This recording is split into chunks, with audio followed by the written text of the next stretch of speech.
मेरे प्रिय बच्चे, खामोशी लाखों शब्दों से भी ज्यादा गहरी हो जाती है। क्या तुम जानते हो कि जब तुम खामोश रहते हो तब तुम्हारे भीतर कौन सी ऊर्जा उत्पन्न होती है? मेरे प्रिय, मैं जानता हूं कि तुम मुझे ही याद कर रहे थे और मुझे याद कर तुम प्रार्थना कर रहे थे उन आशीष का जिसकी वजह से तुम्हारे जीवन में प्रसन्नता आए। तुम एक छोटी सी खुशी के लिए तरस रहे हो।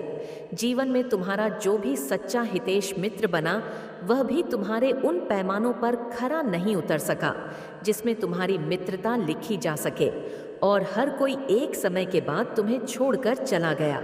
वह ब्रह्मांड में गूंज कर रह जाती है। लेकिन आज जो मैं तुम्हें बताने जा रहा हूं, यह जानने के बाद तुम यह समझ पाओगे कि तुम्हारे भविष्य में तुम्हारे लिए क्या योजना घड़ी गई है, और इसलिए तुम्हारा इस संदेश को पूर्ण सुनना अत्यंत आवश्यक है। परिस्थिति चाहे जैसी भी हो, चाहे तुम्हारे अनुकूल हो, चाहे तुम्हारे प्रतिकूल हो, तुम्हें हर हाल में इस संदेश को पूर्ण सुनना है। इसे बीच में छोड़कर जाने की भूल नहीं करना। मेरे प्रिय, इस नवीन शुरुआत का तुम्हारे जीवन में होना बहुत आवश्यक था। आज रात्रि जब तुम सोने जाओगे तो यह सोचना कि तुम्हारे अतीत का अंत आज रात के साथ ही हो जाएगा और कल का सवेरा सूर्य के साथ नए प्रतिभा संपन्न अवसर लेकर आएगा। तुम्हारे जीवन में तुम्हें बिना बताए कुछ प्रवेश करने वाला है जो तुम्हारे मन को प्रसन्नता से भर देगा। प्रत्येक व्यक्ति आश्चर्य से भरो, पता है, अचंभित हो उठता है और तुम्हें पूरी तरह से हैरान कर देगा। अपने आप को कमजोर मत होने देना। मेरी योजनाओं पर अपना पूर्ण विश्वास बनाए रखना। मैं जानता हूं कि तुम्हारे जीवन में कुछ ऐसी घटनाएं घटित हुई हैं जिन्हें तुम भूल नहीं पा रहे हो। तुम्हें याद कर है कि तुम्हारी यह प्राथमिकता क्या है, तुम्हारे भविष्य को आवश्यकता क्या है जो तुम्हारी प्राथमिक पर है, जो तुम्हारे भविष्य की आवश्यकता की प्राथमिकता पर है। क्या उसका विचार करना आवश्यक है या फिर उन चीजों का जिनमें तुम जरा भी परिवर्तन नहीं कर सकते? तुम यदि किसी व्यक्ति को बार बार याद कर रहे हो तो इसका विचार करो कि आखिर तुम्हारे मन में उसको लेकर इतनी यादें क्यों उत्पन्न हो रही हैं। मेरे, जब किसी के साथ सुरक्षा, भरोसा, अपने सम्मान और प्रेम की अनुभूति होती है, तब उसकी ऊर्जा मनुष्य के हृदय को छू जाती है, और जब पूर्ण वह उन्हीं पलों को याद करता है तो उसे सुख का आभास होता है। लेकिन इसका यह भी अर्थ होता है कि अब वह मनुष्य अपनी खुशियों के लिए दूसरों पर आश्रित हो गया है। यदि तुम्हें ऐसा लगता है कि वह व्यक्ति तुम्हारी चिंता करता था, तुम्हारे सुख दुख में तुम्हारा सहारा बनता था, और उसके दूर चले जाने से अब तुम स्वयं को बेसहारा महसूस कर रहे हो, तो तुम इस बात को भूल जाते हो कि तुम स्वतंत्र रूप से इस धरती पर जन्म लिए थे और अपनी खुशियों के लिए एक मात्र तुम ही जिम्मेदार हो। तुम्हें अभी खुश होने के लिए किसी भी व्यक्ति, वस्तु, स्थान या परिस्थिति की आवश्यकता नहीं है। वह अकेला नहीं है, वह अकुशल नहीं है। यह उसका दिमाग ही है जो उसके लिए शत्रु बह रहा है।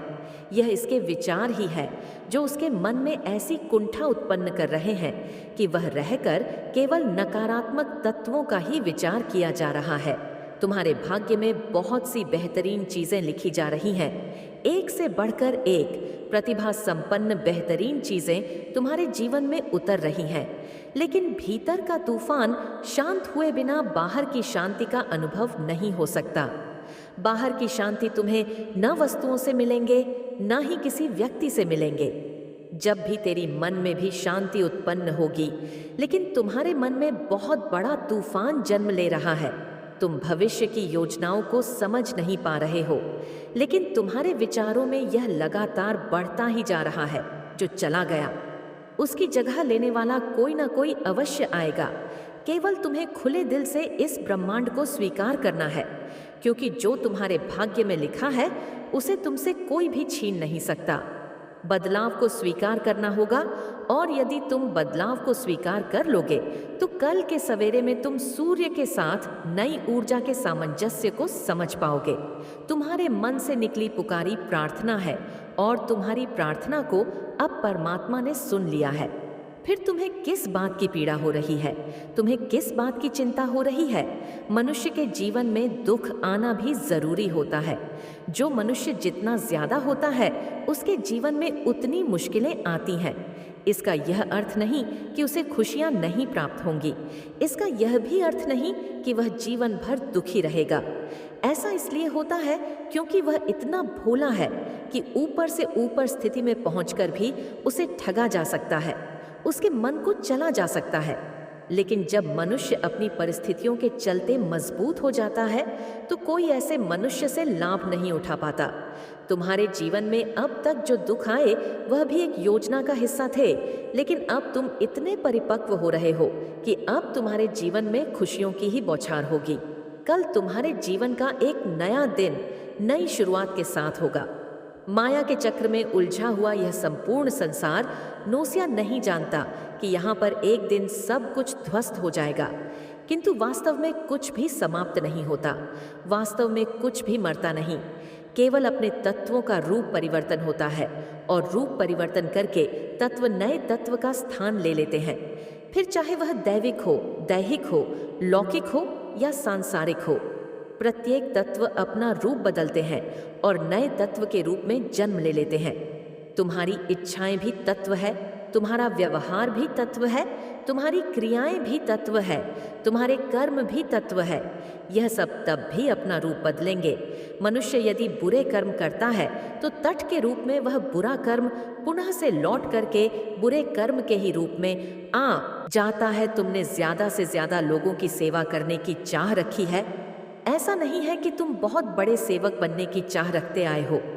ऐसा भी नहीं है कि यह करना तुम्हारा धर्म रहा है, किंतु मनुष्य अपने स्वभाव से पान नहीं पा पाता। संसार में चाहे जो भी जीव हो, उसका एक स्वभाव होता है, और जब मनुष्य अपने स्वभाव के अनुसार कार्य करता है तब उसे असीम शांति का अनुभव होता है और उसके स्वभाव के अनुसार उसका कार्य स्वतः ही छलक उठता है। जब परिस्थितियां ऐसी पड़ती हैं तो उसका अवचेतन मन उसे निरंतर संकेत देता है कि उसे क्या कार्य करने हैं। यह तुम्हारी नैसर्गिक भावना है, इसमें मौलिकता है, यह बिल्कुल भी बनावटी नहीं है। तुम किसी से बनावटी रूप में प्रेम नहीं दर्शा सकते। कभी कभी दूसरों से बातचीत करते हुए तुम अपने चेहरे पर झूठी मुस्कान लाते हो, जबकि तुम्हें सामने वाले व्यक्ति की बातों में जरा भी दिलचस्पी नहीं होती। फिर भी तुम ऐसा जाहिर करते हो कि तुम उसकी बात सुन रहे हो, और ऐसा इसलिए क्योंकि तुम में यह कला विद्यमान है, और इस कला का उपयोग करके तुम जीवन में बहुत आगे भी चले जाओगे। यह कला तुम्हें समाज में बहुत ऊंचा स्थान दिलाएगी। कुछ लोग इसे नकारात्मकता की श्रेणी में रखते हैं, लेकिन तुम्हारे पक्ष में यह कभी भी नकारात्मक नहीं रहेगा। उसी के अनुसार ही तुम अपनी क्रियाएं और कलाओं का प्रयोग करते हो। तुम कभी भी किसी का बुरा चाहने के लिए इसका प्रयोग नहीं करते, और यही कारण है कि तुम इस कला के बदले में जीवन में बहुत तरक्की प्राप्त करोगे। तुम इसकी गुण को भी समझ नहीं पा रहे। तुम यह नहीं जान पा रहे कि तुम में जो प्रतिभा विद्यमान है वह कितनी मूल्यवान है। समय काल जैसे जैसे बदल रहा है, संसार में सब कुछ कम समय में सफल होने की ओर बढ़ रहा है। फिर चाहे धन की बात हो, प्रेम की बात हो, सामाजिक तत्वों की बात हो, अध्यात्म की बात हो, आज का मनुष्य को सब कुछ समय से पहले चाहिए होता है, क्योंकि इस संसार में जो भी होगा वह अपने समय पर ही होगा। तुम्हें उसका ख्याल नहीं करना है। तुम्हारे नियंत्रण में क्या है इसकी सूची बनानी है, और केवल उन चीजों का ही विचार करना है जो तुम्हारे नियंत्रण में है। तुम्हारे शरीर में जो बदलाव हो रहे हैं उनमें तुम्हारे नर में क्या है, तुम केवल उसका विचार करो। जिन बदलावों की अपेक्षा तुम कर रहे हो वह तुम्हारे नियंत्रण में नहीं है। ऐसा करना कहीं से भी उचित नहीं है। केवल उन चीजों की अपेक्षाएं करो जो तुम्हारे नियंत्रण में है। नौजन पर तुम कार्य कर सकते हो। बाकी समस्त संसार अधिकाल से चलता चला आया है, यह संसार बहुत लंबे समय से जीता आ रहा है और आगे भी लंबे समय तक जीता आएगा। जब वजूद तबाह होगा तो सबका ही होगा, इसलिए तुम्हें चिंता करने की आवश्यकता नहीं, क्योंकि यहाँ सब कुछ पहले से ही घटित है। यह तो बस एक एक प्रकार की पुनरावृत्ति हो रही है। ऐसा कुछ भी नहीं है जो इस संसार में पहले घटित नहीं हुआ है। कुछ भी नया नहीं हो रहा है। इसलिए तुम्हें केवल और केवल उन चीजों का विचार करना है जिनसे तुम्हारी प्रगति निश्चित हो। अब तुम्हारे जीवन में प्रगति के द्वार खोले जा रहे हैं। पूर्व जन्म से ही तुम ऐसे व्यक्ति रहे हो जो सदा ही दूसरों का भला चाहते आए हो। साथ ही साथ तुम्हें अनावश्यक बातों से कभी भी मतलब नहीं रहा है। उनके जैसे सा जीवन जीने की इच्छा करना यह कहीं से भी सही नहीं है, क्योंकि तुम्हें तुम्हारा जीवन मिला है। तुम्हारा जीवन बिल्कुल अलग है उनके जीवन से जिनसे तुम प्रभावित होते हो। जब तुम किसी से प्रभावित होते हो तो उसके कुछ जीवन के क्षणों को देखकर प्रभावित होते हो। उसकी चाल ढाल, उसकी बोली, उसके पहनावे, उसके शरीर को देखकर प्रभावित होते हो। किंतु उसके भीतर जो रस विद्यमान है, उसके भीतर जो करुणा विद्यमान है, उसका व्यवहार कैसा है, यह जाने बिना यदि तुम किसी से प्रभावित होते हो तो यह कहीं से भी उचित नहीं है। इसलिए तुम्हें किसी से भी प्रभावित नहीं होना चाहिए। तुम्हारा जीवन श्रेष्ठ है। किसी दूसरे को सम्मान देने के बजाय सर्वप्रथम स्वयं का आदर करना सीखो। जब तुम स्वयं से प्रेम करना, स्वयं को आदर देना सीख जाओगे तो दूसरों को स्वतः ही सम्मान देने लगोगे। लेकिन यदि किसी से प्रभावित होकर उसे अपने से ऊंचा दर्जा दोगे तो यह तुम्हारे जीवन के लिए हानिकारक साबित होगा, क्योंकि मनुष्य के जीवन पर विभिन्न ग्रहों का प्रभाव पड़ता है। मनुष्य जब पैदा होता है तो इस धरती पर उसके ऊपर बहुत सी तरंगों का प्रभाव पड़ता है। यह तरंगे विभिन्न ग्रहों से आ रही होती है, कुछ भौतिक, कुछ रासायनिक परिवर्तन, और इसका प्रभाव मनुष्य जीवन पर भी पड़ता है। उसके सोचने की क्षमता पर भी पड़ता है, उसके शरीर पर भी पड़ता है, उसकी पाचन शक्ति पर भी पड़ता है। जब मनुष्य स्वयं से ज्यादा दूसरों को महत्व देता है तो उसके भीतर से जो तर उत्पन्न होती है वह तरंग सूर्य की ऊर्जा से निकली तरंग के बिल्कुल विपरीत होती है, और ऐसी परिस्थिति में सूर्य ग्रह का उसके ऊपर नकारात्मक प्रभाव पड़ने लगता है। और जब ऐसा होता है तो उसके जीवन में विभिन्न प्रकार की पीड़ा उत्पन्न होती है। इसलिए मनुष्य को सर्वप्रथम अपने आप को प्राथमिकता देनी चाहिए। मनुष्य को सर्वप्रथम अपने आप से प्रेम दर्शा चाहिए, क्योंकि मनुष्य के जीवन में वही होगा जो लिखा हुआ होगा। और जो मनुष्य दूसरों की चापलूस के बजाय स्वयं को प्रेम करने पर अपना समय देता है, उसकी जीत में सुनिश्चित करता हूँ, क्योंकि तब वह यह मान लेता है कि संसार में जो कुछ भी हो रहा है वह परमात्मा की इच्छा के अधीन है। इस संसार में जो कुछ भी हो रहा है वह परमात्मा की मर्जी से ही घटित हो रहा है। इस संसार में जो कुछ भी हो रहा है वह परमात्मा की मर्जी से ही घटित हो रहा है। लेकिन जब मनुष्य स्वयं को ही कर्ता मान बहता है तो वह दूसरों की खिदमत में लग जाता है, वह दूसरों की छाप लूसी में लग जाता है, और फिर वह अपने जीवन में मेघ ग्रहों से निकलने वाला नीत तरंगों का नाश कर बैठता है और अपने ही पतन का कारक बन जाता है। इसलिए सदैव तुम यह विचार करो कि संसार में जो कुछ भी हो रहा है वह परमात्मा की मर्जी से हो रहा है। तुम्हें केवल अपने जीवन को एक रिश्ता, एक साक्षी की भांति देखना है कि तुम उनकी कल्पना नहीं कर सकते। और चमत्कार का महत्व ही तभी है जब मनुष्य उसका अनुमान न लगा रहा हो। चमत्कार का महत्व ही तभी है जब मनुष्य किसी चीज का विचार करता है और बार बार यह सोचता है कि उसके जीवन में कब परिवर्तन होगा, उसके जीवन में चमत्कार कब घटित होगा। तब यह उसके जीवन में कभी नहीं होता, क्योंकि ऐसे परिस्थिति में वह अपने मस्तिष्क को बार बार संकेत दे रहा होता है कि अभी और इंतजार करना है, और वह इसी तरह की परिस्थितियों को आकर्षित कर लेता है। और जो मनुष्य चमत्कार होने का इंतजार नहीं करता, चमत्कार के घटित होने की प्रतीक्षा नहीं करता है, उसके जीवन में चमत्कार बहुत ही तेजी से घटित होने लगते हैं। मेरे प्रिय, जब मेरा आशीर्वाद तुम्हारे साथ है तो फिर तुम अनावश्यक व्यर्थ की बातों का विचार क्यों करते हो? जब मैंने तुमसे कह दिया कि तुम्हारे जीवन में चमत्कार घटित हो रहा है तो तुम्हें इस पर पूर्ण विश्वास बनाए रखना है। तुम्हें संदेह नहीं करना है, तुम्हें प्रतीक्षा नहीं करनी है, तुम्हें सहज रूप से जीवन को चलने देना है। तुम वह पुष्प हो जिसकी सुगंध चारों ओर फैल जाएगी और हर कोई तुम्हारी महक के साथ सानिध्य में आकर स्वयं को भाग्यशाली मान बैठेगा। जो भी तुम्हारे आभा मंडल के दायरे में आएगा वह जीत को अग्रसर होगा। जो व्यक्तिवती सदा ही सबके अच्छे का विचार करता है, जो व्यक्ति कभी दूसरे को हानि नहीं पहुंचाना चाहता है। नॉइस, जो व्यक्ति दूसरों से मतलब रखे बिना अपने जीवन को आगे बढ़ते देखना चाहता है, उसका साथ मैं देता हूँ, और जिसका साथ मैं देता हूँ उसकी जीत कोई भी टाल नहीं सकता है। इसलिए तुम्हारी जीत को अब कोई टाल नहीं पाएगा। वह स्वयं ही धराशायी हो जाएंगे, मुंह के बल गिर पड़ेंगे, और उनकी हार का तमाशा यह समस्त संसार देखेगा। मेरे बच्चे, कई सालों तक जब जंतु कीड़े मकोड़े के रूप में जन्म के पक्ष एक बार मनुष्य का जीवन प्राप्त होता है, यह कदापि मत भूलना। इसलिए इस जीवन को यूं ही मत गंवाना अपने स्वार्थ में, क्योंकि जिस जीवन को प्राप्त होने का उद्देश्य है तुम्हें तुम्हारी खुशियां प्राप्त होने के साथ साथ भलाई करना, इसके साथ ही जो लोग तुम पर आश्रित है उनकी मदद करके महान भान तुम अपने जीवन में सभी सुख प्राप्त करके राजा महाराजा की तरह जीना चाहते हो। परंतु तुम्हें हर सुख प्राप्त हो तो तुम्हें वैसे कर्म भी करने होंगे। यदि तुम यहाँ सोच रहे हो कि तुम्हारे पास बहुत सारा धन आए जिससे तुम लोगों की भलाई और मदद कर सको, तुम मेरी बातों को ध्यानपूर्वक सुनो। मैं तुम्हें वचन देती हूँ कि जैसे ही तुम दूसरों की भलाई में अपने आप को लगाओगे, वैसे वैसे तुम्हारी आमदनी 100 गुना बढ़ती चली जाएगी।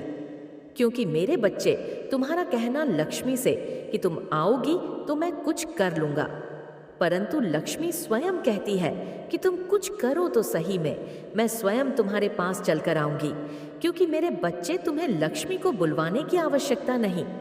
तुम्हारे कर्मों के फल स्वरूप लक्ष्मी तुम्हारे पास चलकर आती है और इतना सब कुछ तुम्हें देती है कि तुम संभल नहीं सकते। मेरा केवल इतना ही उद्देश्य है, और उसी उद्देश्य के आधारित में यह संदेश भेज रही हूँ कि तुम्हें हजारों जन्मों के बाद यह इंसान रूपी जन्म प्राप्त होता है। इसलिए मैं चाहती हूँ कि इस जीवन को अपने स्वार्थ में तुम मत व्यर्थ में। गंगा, मेरे बच्चे, मंजन तक पहुँचने पहुँचने इन्हीं कर्म से रह जाते हो, और तुम्हारे पास टिकट थी शक्ति तुम्हारे जीवन को बहुत ऊंचाइयों तक लेकर जाएगी। मेरे बच्चे, एक बात का सदा ध्यान रखना, जब जागो तभी सवेरा।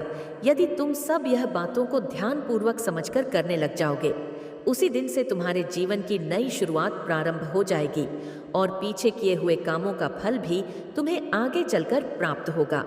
इसलिए यह सोचकर अपने मन से डर को त्याग दो कि आगे क्या होगा, अच्छा होगा या बुरा। बस अपने कर्म पर विशेष ध्यान दो। यदि कर्म सही करोगे तो फल निश्चित तुम्हें अच्छा प्राप्त होगा। क्योंकि यदि तुमने आम का पौधा लगाया है तो उसमें फल आम ही लगेंगे, निगरी नहीं। यदि तुम नियम का करवा पेड़ लगाओगे तो निश्चित करवा फल प्राप्त होंगे। मेरे बच्चे, कहने का तात्पर्य है कि अच्छे कर्म करो, तुम्हारा जीवन खुशियों से भर जाएगा। मेरे बच्चे, सुबह पूजा के समय जब भी तुम मेरा पूर्ण रूप से ध्यान पूर्वक मुझे अपने अंदर महसूस करते हुए कुछ ऐसी बातें बोलते हो जिससे कि तुम्हारे सभी कासन को समाप्त करने के लिए मैं विवश हो जाती हूँ, तो निश्चित ही मैं स्वयं आकर सभी का को समाप्त करती हूँ। मेरे बच्चे, समस्या शीघ्र ही समाप्त होगी। जीवन में शक्ति को उत्पन्न करने के लिए पहले हृदय में शक्ति उत्पन्न करना बहुत जरूरी होता है। जब शक्ति उत्पन्न होती है और विश्वास से भरे हृदय से कोई भी चीज बोलते हो तो वह शीघ्र ही पूर्ण होने के लिए पूरी प्रकृति और मैं जुट जाती हूँ, और इस कार्य को करने के बाद ही तुम्हारे साथ ऐसा होगा। सभी समस्या समाप्त हो जाएगी। मेरे बच्चे, समस्या तभी समाप्त होती है जब तुम स्वयं चाहो। जीवन की सभी समस्याएं समाप्त होने का समय दे चुका है। बस तुम कल सुबह इसका को प्रारंभ करते ही तुम्हारे जीवन की सभी समस्या समाप्त होगी। मेरे बच्चे, तुम्हारे जीवन में ये रहे, सभी समस्याओं को मैं पूरी तरह से दूर कर दूंगी। यह मेरा तुमसे वचन है। तुम्हें सदैव स्मरण रखना है कि तुम चाहे कितनी भी दुखी क्यों ना हो, परंतु कभी हार मत मानना, और ना ही तुम्हें किसी को भी अपने कष्ट को बताना है। और मेरी एक बात को कभी भी मत भूलना, वह यह सदैव कि अच्छे लोगों से जुड़े रहना, सदा ही उन लोगों से मिले रहना जो अच्छे हैं, जो तुम्हें समझते हैं, जो लोग का भला करते हैं। क्योंकि मेरे बच्चे, जैसी तुम्हारी संगत होगी वैसे ही तुम्हारी रंगत होगी। तुम्हारा दुख शक्तिशाली नहीं,